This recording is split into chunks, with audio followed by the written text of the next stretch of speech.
نحمده ونصلي ونسلم على رسوله الكريم اما بعد۔ محترم سامعین کرام، شعبان کا مہینہ بہت زیادہ عظمت والا اور برکتوں والا مہینہ ہے۔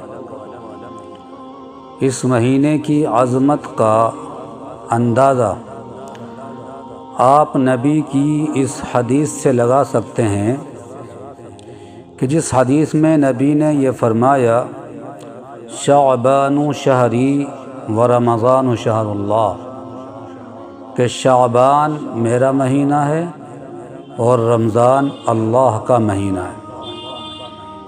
نبی پاک علیہ الصلاۃ والسلام نے اس مہینے کی نسبت اپنی طرف فرمائی۔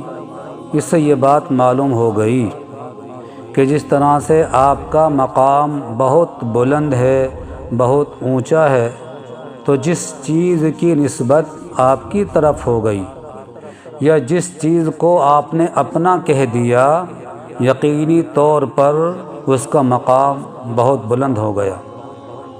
اور ایک حدیث میں سرکار دو عالم علیہ الصلاۃ والسلام جب رجب کا مہینہ شروع ہوتا تو آپ یہ دعا فرماتے تھے، اللہم بارک لنا فی رجب و شعبان وبلغنا رمضان۔ اے اللہ، تو ہمارے لیے برکت دے دے رجب کے مہینے میں اور شعبان کے مہینے میں، اور ہمیں رمضان تک پہنچا دے۔ سرکار دو عالم علیہ الصلاۃ والسلام اس مہینے کے خاص اہتمام کیا کرتے تھے۔ اس مہینے کی ایک ایک تاریخ کو، ایک ایک دن کو آپ گنتے تھے، اور آپ نے اپنے امتیوں کو، اپنے ایمان والے بھائیوں کو بھی حکم دیا ہے کہ شعبان کی تاریخ کو یاد کر رکھو اور اس کے دن کو گنو، تاکہ رمضان کا مہینہ آسانی کے ساتھ تمہیں یاد رہ سکے۔ ایک حدیث میں اسامہ ابن زید رضی اللہ تعالی عنہ نے نبی پاک علیہ الصلاۃ والسلام سے معلوم کیا کہ اللہ کے رسول علیہ الصلاۃ والسلام، میں نے آپ کو شعبان کے مہینے میں اتنے روزے رکھتے ہوئے دیکھا ہے جتنے روزے آپ کو کسی دوسرے مہینے میں رکھتے ہوئے نہیں دیکھا۔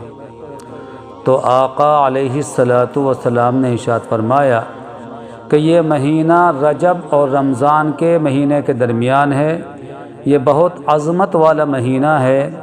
لوگ اس مہینے کی عظمت سے غافل ہیں، حالانکہ بندوں کے، انسانوں کے اعمال اس مہینے کے اندر رب العالمین کی طرف اٹھائے جاتے ہیں، اور میں اس بات کو پسند کرتا ہوں کہ میرے اعمال اس حالت میں اٹھائے جائیں کہ میں روزے سے ہوں۔